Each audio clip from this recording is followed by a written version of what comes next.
El día de hoy, domingo 15 de octubre, tenemos ya en sala al doctor José Quispe Zúñiga. Él es médico ginecobstetra con estudio de pregrado y posgrado en la Universidad Nacional Mayor de San Marcos. Tiene un máster en reproducción humana del Instituto Valenciano de Infertilidad. Es médico asistente del Servicio de Medicina Reproductiva del Instituto Nacional Materno Perinatal y es miembro asociado de la Sociedad Peruana de Fertilidad. Esta mañana va a hablarnos del manejo de las malformaciones mullerianas y de la pérdida recurrente del embarazo. Doctor José, muy buenos días, lo escuchamos atentamente. Muy buenos días. Para mí es un placer dirigirme a ustedes para hablar de estos dos temas. En primer lugar, vamos a hablar acerca de las malformaciones mullerianas. Usted, en infertilidad, dentro del estudio de la pareja infértil está las evaluaciones de todos los factores, ¿no? Ovárico, tubárico, uterino, masculino, ¿ya? Y dentro de las patologías uterinas están las malformaciones mullerianas, ¿ya?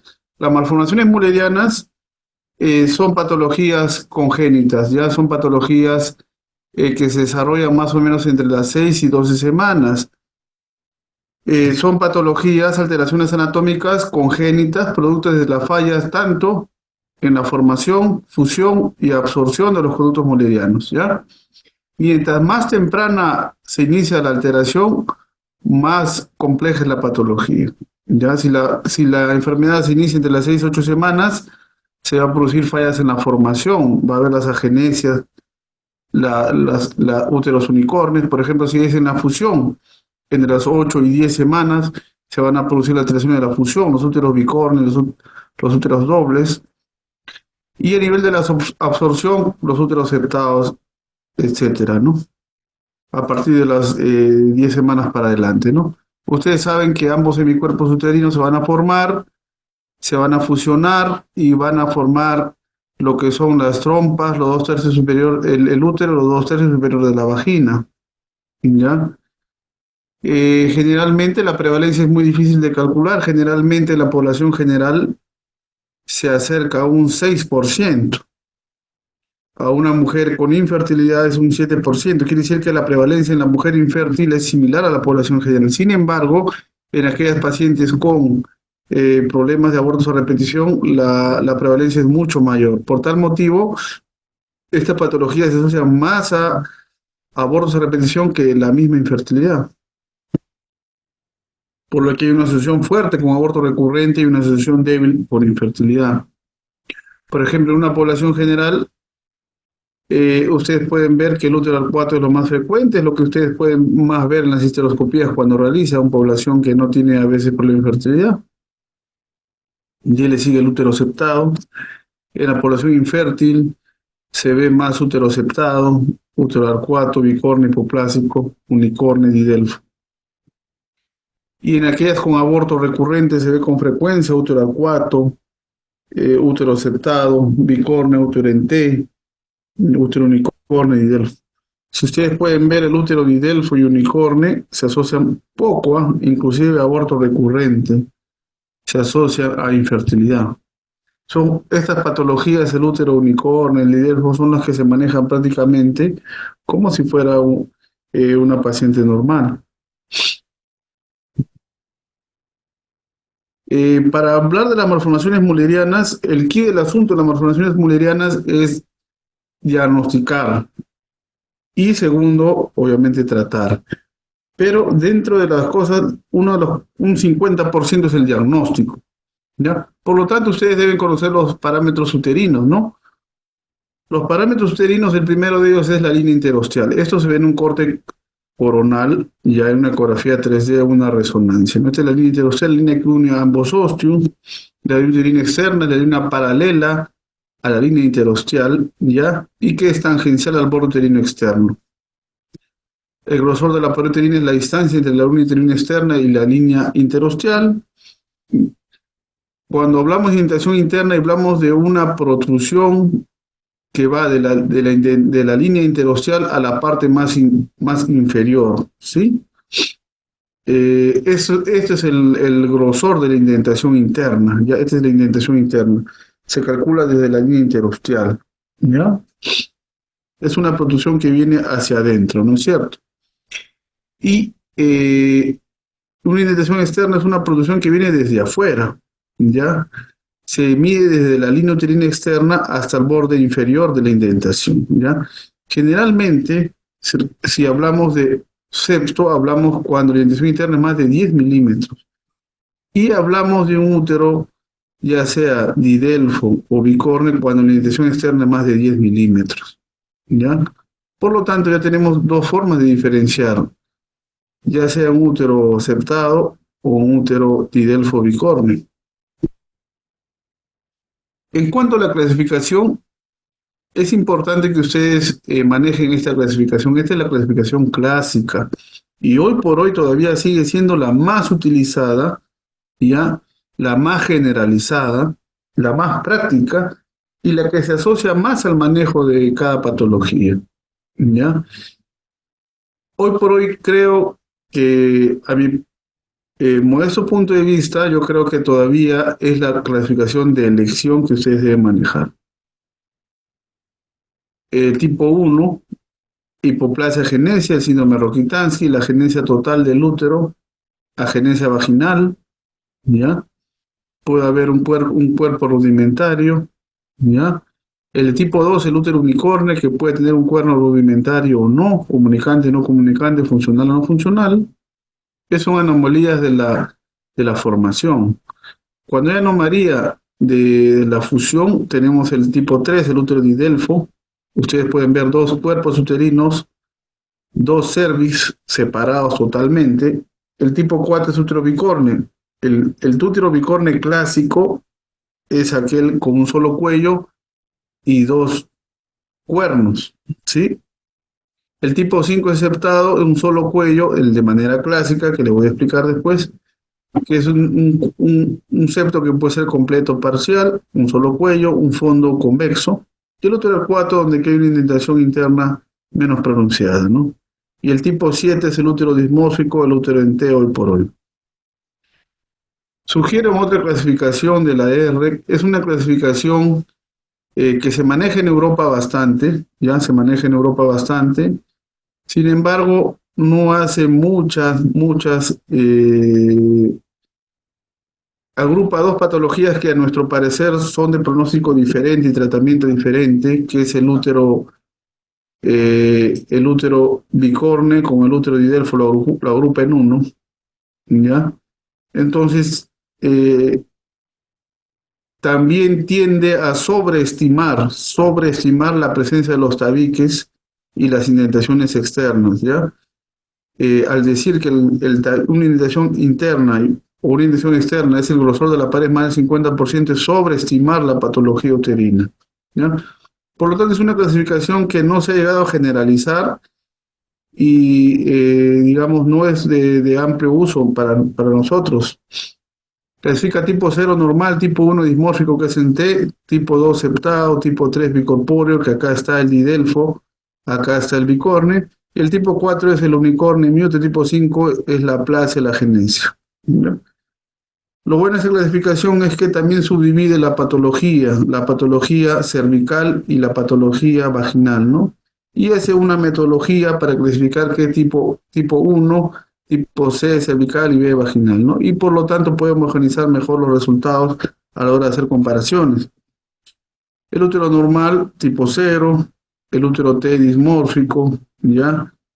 Puede ser un útero infantil cuando el cervix es 2/3 y el cuerpo es de 1/3, un útero en T, ¿ya? Es el útero dismórfico, el septo completo va desde el fondo hasta el OSI, el septo parcial no llega al OSI, ¿ya? Este es lo clásico, digamos, el útero 3 bicorpóreo, completo parcial o bicorpóreo septado. El útero 3 bicorpóreo, a mí como les he explicado, el hemiútero es el útero unicorne, con cavidad rudimentaria o no sin cavidad. Generalmente lo más frecuente, el 50% es el útero unicorne sin cuerno rudimentario, ¿ya? y la aplasia, la agenesia uterina, el síndrome de Rokitansky. ¿Ya? Hay una categoría para anomalías infrecuentes, o una subcategoría para cervix, y esto de acá es interesante porque hace la diferenciación entre un cervix septado y un cervix doble. Y eso es algo que nosotros tenemos que diferenciar también en estas patologías. ¿Cuándo es un cervix septado? ¿Cuándo es un cervix doble? Y en vagina lo que es la presencia de septos vaginales, longitudinales, transversos. Muy bien. Hasta hace unos años se consideraba que un septo era más de 15 milímetros de indentación interna. Y para hablar de indentación externa hablábamos más de 1 centímetro. Sin embargo, ya hoy por hoy ya se considera 1 centímetro, es un consenso de más grupos, más sociedades de 1 centímetro hablar de septo. Y bueno, fue hasta hace poco, el 2021, esta es la última clasificación. Hay varias clasificaciones más, pero dentro de las sociedades, esta es una clasificación. A mi parecer, la del 2021 es una clasificación que trata de complementar la clasificación clásica que había, ¿ya? E introduce más variantes anatómicas que ustedes ven en una clasificación clásica, que salen de su esquema de la clasificación. Entonces, a mi parecer, esta es la más completa y ya no clasifica tipo 1, 2, 3, 4, 5, 6, 7, no, sino de frente con el nombre. Agenesia, uterina, cervical, útero unicornio, delfo unicornio, septado, etc. Y en cada una de ellas se introduce variantes. Y les vamos a explicar. En la agenesia mulleriana, en el síndrome de Rokitansky clásico, se observa una agenesia de los 2/3 superiores de la vagina y el útero. Están las trompas ahí, ¿ya? Hay una variante en la que hay agenesia del útero, pero ahí aparece con unos cuernos rudimentarios, ¿ya? Esa es la agenesia mulleriana, agenesia uterina, síndrome de Rokitansky. Agenesia cervical, ausencia del cervix, solo cuerpo uterino, es muy, muy raro, muy infrecuente, ¿ya? Pero también se describe, esto pasa a veces como estenosis cervical, ¿ya? Es muy, muy raro, pero también es una nueva categoría, la agenesia cervical. El útero unicornio, ustedes pueden ver el cuerpo del útero lateralizado hacia un lado, generalmente hacia la derecha, ¿ya? Que puede tener un cuerno rudimentario o no rudimentario, funcional o no funcional, ¿ya? Generalmente este cuerno, cuando sí es que se conecta al útero, se conecta de manera distal en el útero. Y muchas veces esto pasa con un mioma subseroso, etcétera, ¿no? Dice un mioma, dice, ¿no? El útero didelfo. El útero didelfo, y esto presten bastante atención, de manera clásica, tiene 2 cuerpos uterinos, 2 cervix, y en un porcentaje grande de los casos, más o menos casi a un 50% de pacientes con útero didelfo, tienen un tabique vaginal. ¿Ya?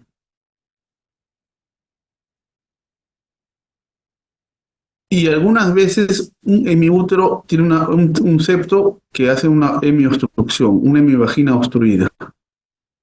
Y esto hace un hematometra. Esto se ve en adolescentes, obviamente. Entonces, acá hace la diferenciación. Miren, que un útero didelfo puede tener un septo vaginal hasta el introito vaginal. Y puede tener un útero didelfo sin septo vaginal. En el 50% de casos ve septos, en el otro 50% no ve septo. En el útero bicorne, lo interesante, que nosotros sabíamos que el útero bicorne clásico era un solo cuello, 2 cuernos uterinos de indentación externa de más de 1 centímetro, este es lo clásico. Se sabe de que el útero bicorne en menos de un 5% de los casos puede tener doble cuello. Y acá hay un gran problema para diferenciar un útero bicorne bicolis de un útero didelfo. Y le vamos a explicar después, digamos, la forma de cómo diferenciarlo. Y muchos úteros bicornes tienen cierto grado de indentación interna, o sea, son úteros bicornes septados. ¿Ya? Acá muchas veces lo que hacemos es tratar de ampliar más la cavidad cortando el septo y la indentación externa queda, ¿no? Entonces, mire, un útero bicorne con dos cuellos, ¿sí? Esta es la variante anatómica que ha introducido esta nueva clasificación. Y el útero septado también tiene una variante anatómica. Útero septado de indentación interna más de 1 centímetro. Y ustedes pueden ver un útero septado con un septo, el fondo uterino convexo, con un septo total hasta el cuello, ¿sí? Y acá forma dos cérvix y se forma el tabique que se va hasta la vagina. Entonces, ustedes pueden ver un útero septado con dos cuellos, como también pueden ver un útero septado con un solo cuello, un cérvix septado. Vean la diferencia entre esos cuellos. Y el septo se va hasta vagina. ¿Por qué, doctor? ¿Pero por qué es importante esto, que dos cuellos, que este es un cérvix? ¿Por qué? Porque es un cérvix septado, tienes que reparar ese septo desde el cérvix. Pero si un doble cuello, reparas el septo desde el óseo y para adentro. ¿Ya? Muy bien. Entonces, esta es la variante anatómica que ha introducido esta nueva clasificación, que nosotros muchas veces nos rompíamos la cabeza en tener úteros con un fondo convexo y doble cuello. ¿Qué es esto? Decíamos. ¿Es un didelfo? No, pero el útero septado no tiene doble cuello. Y nos poníamos a pensar, y sí, hay úteros septados que tienen doble cuello o son cerviceptados. ¿Ya? Y eso es lo nuevo que ha introducido la clasificación y ya sabemos que al final sigue siendo un útero septado. El septo vaginal, que ustedes lo conocen, puede ser transversal o distal, etcétera, ¿no?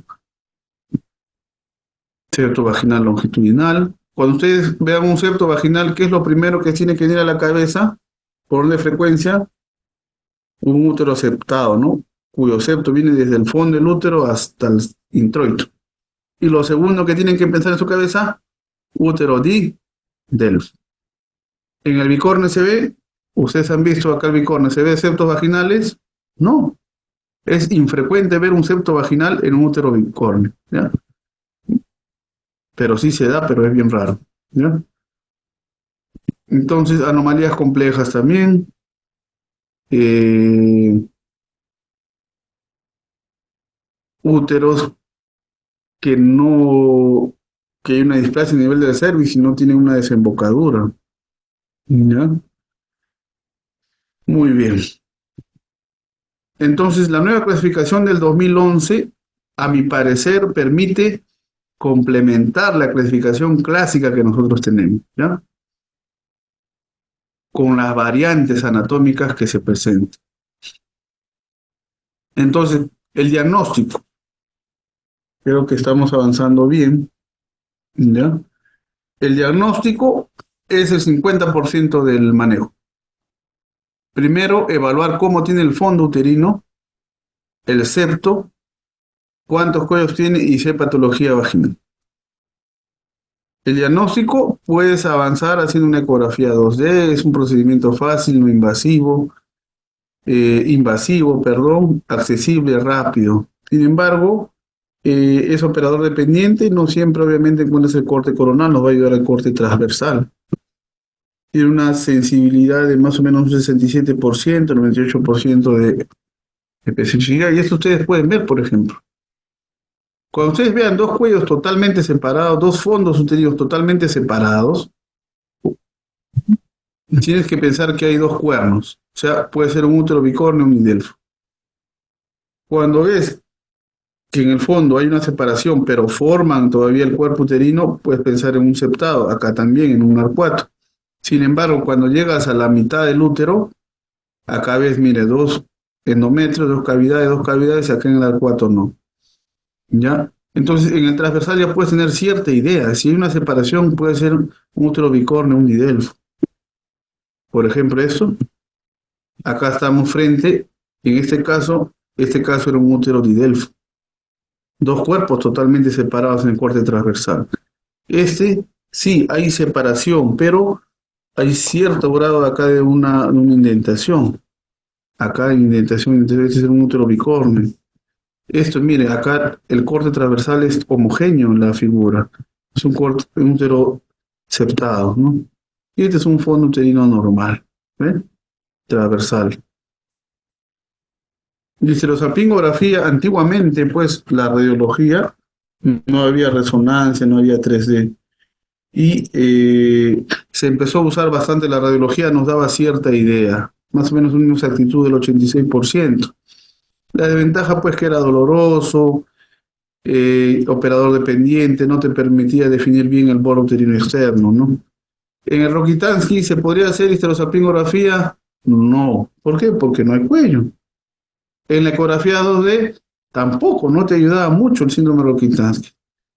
Síndrome Rokitansky, ¿cómo se diagnostica? Resonancia, ¿no? En el útero unicorne ves un cuello y pones y la forma de banana, ¿no? Y desembocan solo en una trompa, generalmente para el lado derecho.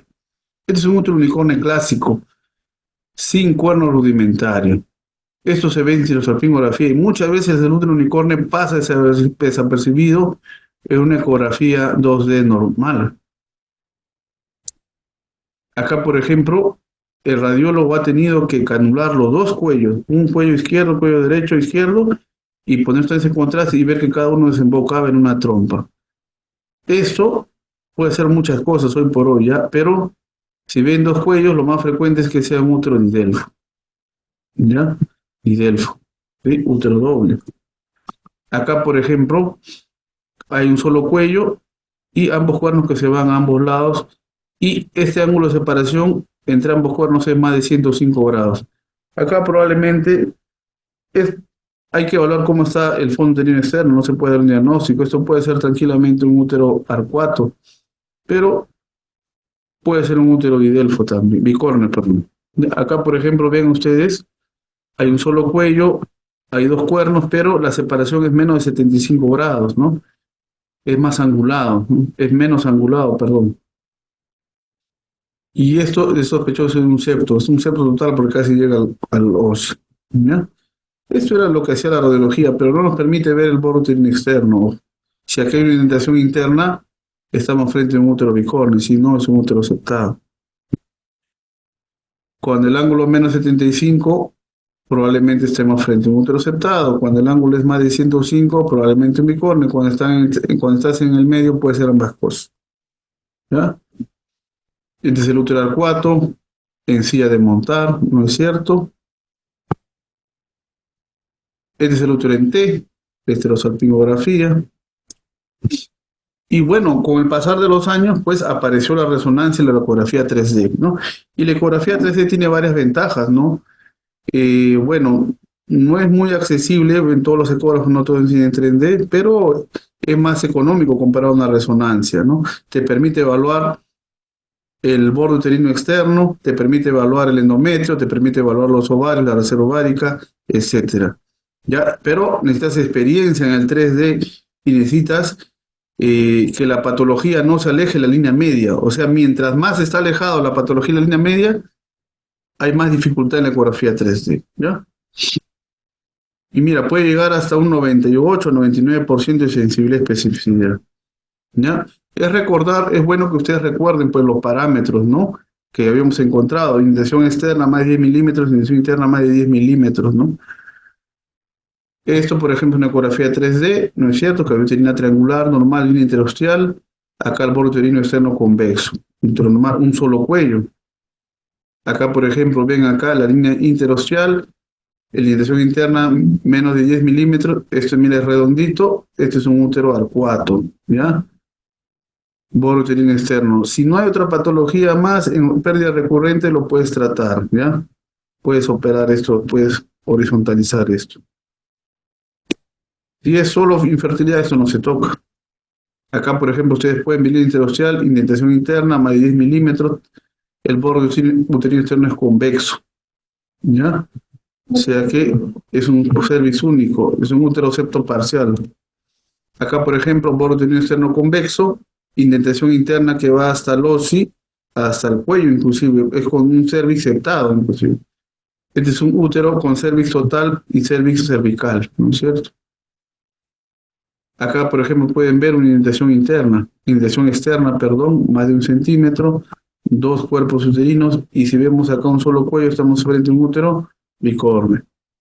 Acá, por ejemplo, ven la ecografía 3D. Por eso es que muchos recomiendan hacer una ecografía 3D en todas las pacientes de infertilidad, en todas, porque se pasa en la ecografía 2 del unicornio. Entonces ustedes pueden ver el unicornio acá, lateralizado a la derecha generalmente en forma de banana. Miren, no tiene esa forma triangular la cavidad, sino fusiforme. Este es un útero unicornio. Y este es un útero dismórfico en T, ¿no es cierto? En T. Entonces, ya repitiendo, ¿no? Útero bicornio, indentación externa más de 10, útero septal, indentación interna más de 10. Muy bien. Y bueno, la resonancia, sí, la resonancia, tanto la ecografía 3D como la resonancia, no, una no reemplaza a la otra, no, son complementarios, son exámenes complementarios. Cuando la 3D no me da mucha información, me voy a la resonancia. Si la 3D me da toda la información, me implanto ahí, ¿ya? Por ejemplo, no necesita radiación, se puede usar en anomalías complejas, por ejemplo, las agenesias, Rokitansky, la, las patologías que se van de la línea media, ¿ya? O en pacientes adolescentes, o en pacientes inclusive hasta vírgenes, que no le puede hacer una ecografía, la resonancia. Obviamente es más cara, menos accesible, ¿no? Pero tú tienes que interpretar los resultados, el ginecólogo, ¿ya?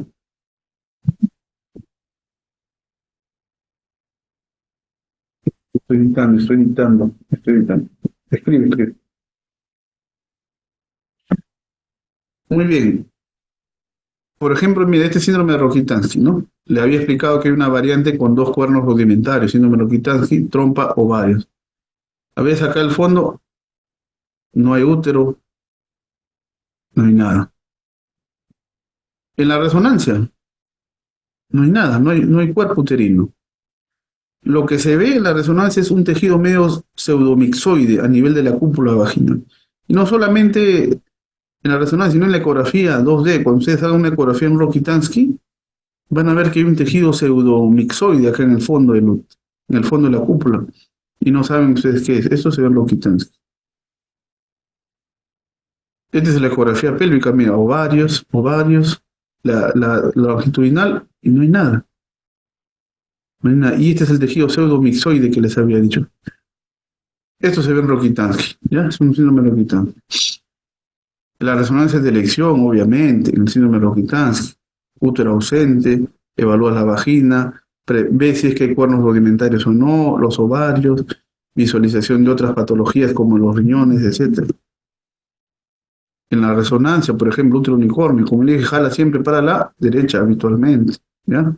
Fusiforme, la forma de la cavidad no es triangular, es fusiforme, y ahí desemboca en una trompa.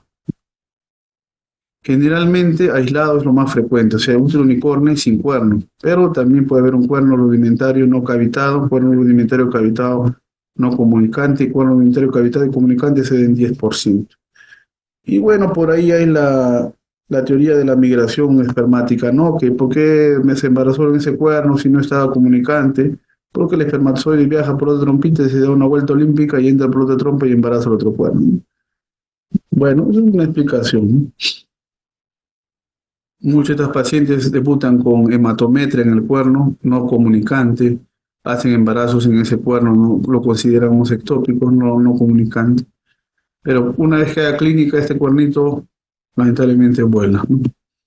Acá, por ejemplo, ustedes ven acá, este es lo más frecuente, útero unicornio, hay solo, útero unicornio con un cuerno, no cavitado ni comunicante, útero unicornio con un cuerno, cavitado, no comunicante, y acá un cuerno cavitado y comunicante, ¿ya? Muchas veces esto de acá, el lado, parece un mioma subseroso. Acá lo parecen como una adenomiosis a veces. Y acá la desembocadura, acá ni se atrevan a hacer una MEU, no, que voy a entrar con la cánula, voy a entrar por otra, no, nunca vas a entrar, imposible. Acá entramos con histeroscopio y entramos a esta cavidad y a veces en aborto acá y lo sacamos con histeroscopía. ¿ya? Pero no se atrevan a entrar a ciegas acá, nunca, no lo van a hacer, ¿ya? Bueno, por experiencia, ¿ya? Bueno, este es el útero unicornio, ¿no? Forma fusiforme, desemboca una trompita, siempre para la derecha, solito. ¿Ya? Este es el útero unicornio, se lo salpingografía, pero miren acá, acá hay un embarazo, un útero unicornio. Y en otra cavidad, mira, aparece un mioma subseroso, parece un mioma subseroso, mira otra cavidad acá, mira, ¿ves? ¿Sí? Acá, por ejemplo, ¿ves? Acá se une a nivel casi del cuello, se une acá este cuerno rudimentario. Esta es la ecografía 2D normal. Mira, sale como una 2D normal, ¿ah? Se te pasa. Y acá hay un cuerno, ¿ves? Que se conecta en el útero. ¿Ya? Acá. ¿Eh? Este es el útero que se va para la izquierda, también hay. ¿Ya? Y acá, por ejemplo, este es un cuerno no comunicante, ¿ya? Y no cavitado, ¿ves? Parece un mioma subseroso. ¿Ya? Muy bien. ¿Cómo diferencias entre un mioma subseroso, la 3D, la forma de la cavidad? Si es una forma triangular, es un útero normal, un mioma subseroso. Pero si es fusiforme, es un cuerno rudimentario. Doctor, puede tener más cosas, sí, pero más alejado. Las patologías mullerianas se asocian bastante a miomas, ¿ah? Ojo, a miomas y a baja reserva ovárica. Este es un útero didelfo clásico, miren, dos cuellos, dos fondos uterinos. Es un poco difícil que ustedes vean un útero bicorne con dos cuellos. Ojo. Por lo tanto, si vemos dos cuellos, estamos frente a un útero didelfo o un útero septado con dos cuellos. ¿Ya? Útero didelfo, dos cuerpos, dos cuellos. ¿Ya? Acá, por ejemplo, ustedes pueden ver dos cuernitos. Acá, por ejemplo, vemos un solo cuello y dos cuernos. Y los cuernos, mira, bien lateralizados, bien lateralizados. Este es el signo del búfalo. Por favor, no se señalen. ¿Ya? Una bromita. Y hay un solo cuello. Este es un útero bicorne, clásico. ¿Ya? Tú haces la 3D acá y no vas a poder obtener esta imagen de acá, porque se aleja bastante la línea media. La resonancia te permite determinar. ¿Ya? El útero bicorne, clásico. Este es el bicorne clásico. Miren, dos indentación externa, dos cuernitos, un solo cuello. ¿Ya? El útero aceptado, fondo uterino convexo, o puede haber una indentación, pero es mínima, ¿ya? Indentación externa, ¿ya? Indentación interna más de 10 milímetros. Ya acá un útero clásico, ¿no? Con un septo, fondo uterino convexo. Es un útero septado clásico. Y acá llega hasta el cuello, mira, con cervix septado. Entonces ya hoy por hoy todo el mundo se puso de acuerdo. Indentación externa más de uno, indentación interna más de uno. ¿Ya? Y eso ya no hay que entrar mucho en la discusión.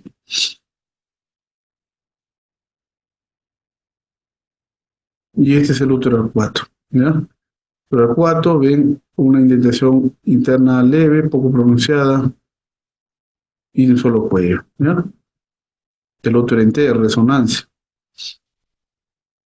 Útero en T, el cuerpo es dos tercios más y el cervix es un tercio, la forma dismórfica tubular de la cavidad, ¿ya? Pero para definir un útero en T hay que tener tres parámetros, ¿no? Uno de ellos es el ángulo T, que es menos de 40 grados. Esta línea acá que no les enseñé es la línea lateral, uterina lateral, ¿ya? Sí.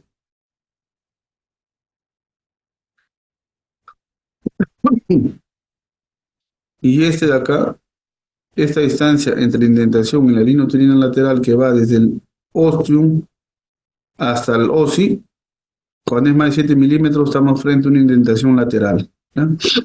Y este es el ángulo de la indentación, menos de 130 grados, ¿ya? Este es el ángulo T, y este es el ángulo T y este es el ángulo de indentación. Si cumplen estos parámetros, es un útero en T. Y eso hay que definirlo bien, porque a veces la histerosalpingografía nos da una forma como si fuera en T cuando no lo es. Acá la ecografía 3D te va a ayudar bastante, porque el pronóstico es diferente, el tratamiento es diferente. Acá hay varios casos, ya, de indentación, por ejemplo, la línea que va desde del ostium hasta el osi, la línea paralela, esta distancia es el grosor de indentación lateral. Acá, por ejemplo, evalúas el ángulo de indentación y acá se evalúa el ángulo T, ¿no? Son ejemplos. La resonancia tiene una mayor exactitud.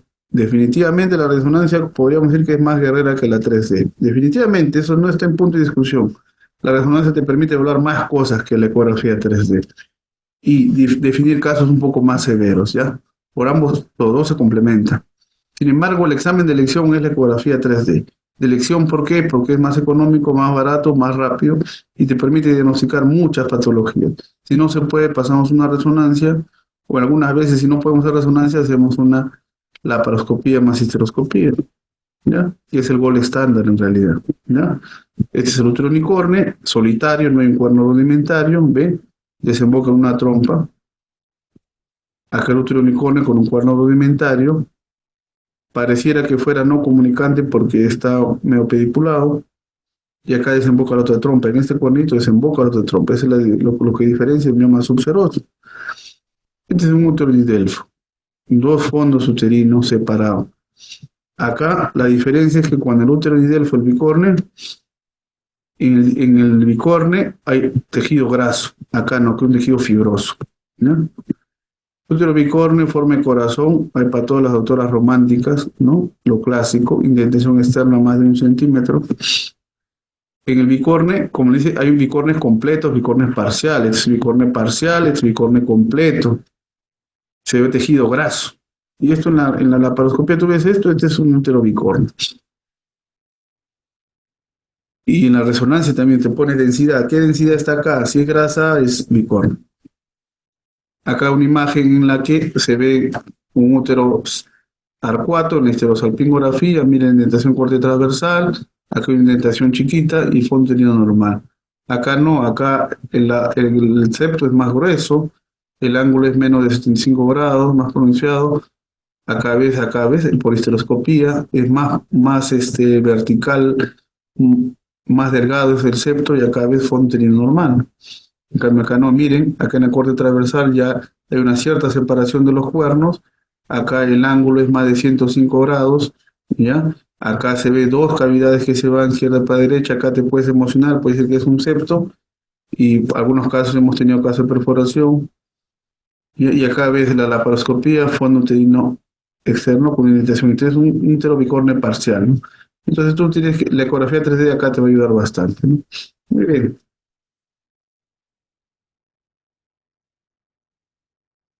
¿Cómo diferencias un útero bicorne total de un útero doble? Es la presencia de tejido graso. Si hay, es bicorne, si no es un útero doble. Bueno, son particularidades, ¿no? Acá se mide la densidad. Este es un útero bicorne, sin hacer la paroscopía. Bicorne con doble cuello, acá le ponen era grasa. Bueno, creo que estamos avanzando bien, ya estamos terminando. Creo, bueno, no sé si me pueden dar 5 minutitos más los asistentes. Y al final hacemos todas las preguntas, ¿sí? Sí, doctor, está bien. A ver, por ahí una confirmación, rapidito para avanzar. Sí, doctor, está bien. ¿Se escucha bien el audio? Sí, sí se escucha. Ya, igual voy a hablar un poquito más alto, ¿ya? Cuando ustedes vean dos cuellos en la especuloscopía, ¿qué es lo primero que tienes que pensar? ¿Un útero didelfo o un útero bicorne? Es muy raro que haya perdón, septado, un útero bicorne con septo bajo, con doble cuello, ¿ya? Pero sí hay, pero es raro. Entonces, un útero septado con un cervix septado. Mire, en forma de paralela. Hace la especuloscopía, pones el espéculo y acá ves que los dos cuellos se superponen cuando haces una circunferencia. Este es un septo uterino. ¿Qué haces? Te vuelas el septo cervical. En cambio acá, por ejemplo, no, son dos cuellos, mira, son divergentes. ¿Ve? Son divergentes. Tú trazas un círculo acá, un círculo no se sobrepone. Entonces, si ves el fondo uterino es convexo, este es un útero septado con doble cuello, ¿sí? Lo que haces es, entras por una cavidad, puedes poner un dilatador acá para que no se salga el agua, o puedes poner una sonda Foley, y entras por el lado con el cetoscopio y empiezas a volarte desde el OSI hasta el fondo uterino. Porque dos cuellos ya no puedes unir, ya es muy grande, por la cetoscopía. En el útero de Delfo, ¿se opera o no se opera? No se opera, no se toca. Dos cuellos diferentes, ¿sí? Están más alejados, ¿no? Esa es la diferenciación. Cuando vean doble cuello, útero septado, lo más frecuente. Útero idelfo y muy, muy alejado, pero muy alejado, tanto que lo puede descartar útero bicual. ¿Ya, muchachos? Ya, muy bien. Tratamiento. Tratamiento es más sencillo. Cuando hay una agenesia vaginal, ya puedes manejarla, cuando hay cierta longitud de vagina, puedes usar dilatadores vaginales, o inclusive a través del coito. Pero cuando hay una agenesia total, ahí dicen vaginoplastia, eso es cirugía ginecológica pediátrica, ¿no? La de Maglonde es la de más frecuente, la que se hace. Son dilatadores graduales que se van dilatando en las pacientes. Cuando hay una agenesia uterina, obviamente la paciente es estéril, ¿no es cierto? ¿Dónde se va a embarazar? Entonces, al menos lo que se busca es que mantenga la función vaginal, ya la función coital sexual. Que lo pueden hacer ellas mismas, etcétera, ¿no? O vaginoplastías de Maglón cuando no hay nada de vagina. Generalmente eso se hace en algunos casos de síndrome de Rokitansky, ¿ya? Para que tenga función sexual la mujer. Y en la parte reproductiva, lo que normalmente se hace útero subrogado. Ya hacemos útero subrogado, hemos tenido varios casos, o en todo caso podemos hacer bueno, nunca obviamente es una técnica muy, ¿no? Algunos casos se han descrito, ¿no? De trasplante uterino, ¿no? Pero lo más frecuente es gestación subrogada, ¿no? Esta paciente tiene sus ovarios normales, ojo, ¿eh? En el útero unicornio se observa, porque ustedes han visto la estadística, la frecuencia de infertilidad o de aborto recurrente es bajo. Solo se opera cuando hay un cuerno rudimentario que es sintomático, dismenorrea, embarazo ectópico, hematometra, ¿ya? Y si hay que hacer inseminaciones, hacemos en ese cuerno, unicornio. In vitro también, y hemos tenido. ¿Ya? Por ejemplo, este cuerno rudimentario que lleva acá, lo sacaron con la trompita, había hecho ya hidrosalping, inclusive hematosalping, porque está obstruido, pues. Y este cuerno era funcional, pero no era comunicante, toda la sangre se regresaba para atrás, ¿no? El útero idélfico generalmente es buen pronóstico, ¿ya? Eh, Generalmente no lo tocamos, ya sea que inseminamos o transferimos en el hemiútero que corresponde. La paciente se embaraza y ya, reposa todo el embarazo. Por ejemplo, este es un hemiútero con una hemivagina construida. Este es un hematometra, no, hematocolpos, ¿ya? Que se libera.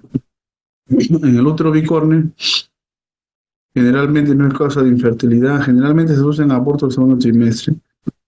Se ha descrito la metroplastia de Strassman, ¿no? Casos muy, pero muy puntuales, ya generalmente no lo hacemos, ¿ya? Lo que hacemos es emparejar un poquito la cavidad, volando un poco la parte que sí es que hay un grado de aceptación, ¿no? Hay varias técnicas, Strassman, Hopkins. El otro aceptado es quirúrgico, si hay abortos recurrentes, definitivamente, ¿ya?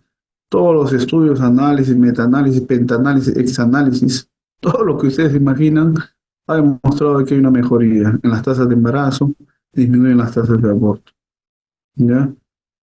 Para la cirugía, ¿ya?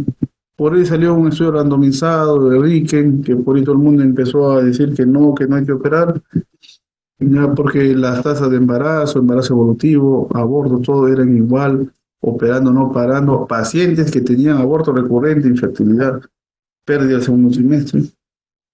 Sin embargo, uno es ninguno, como se dice, son grupos de 39, 40 pacientes, y la mayoría de metaanálisis grandes con miles de pacientes han demostrado de que sí, mejora la cirugía las tasas de nacido vivo, mejor disminuye las tasas de aborto, así que siempre es recomendable operar un septo. Hoy por hoy todavía mantenemos digamos, tendencia, ya todavía no lo hemos cambiado. Con más razón si tiene historia de aborto recurrente. En algunas pacientes con infertilidad primaria, que no encuentras nada más, solo un septo, les plantea la cirugía. Se embarazan las pacientes.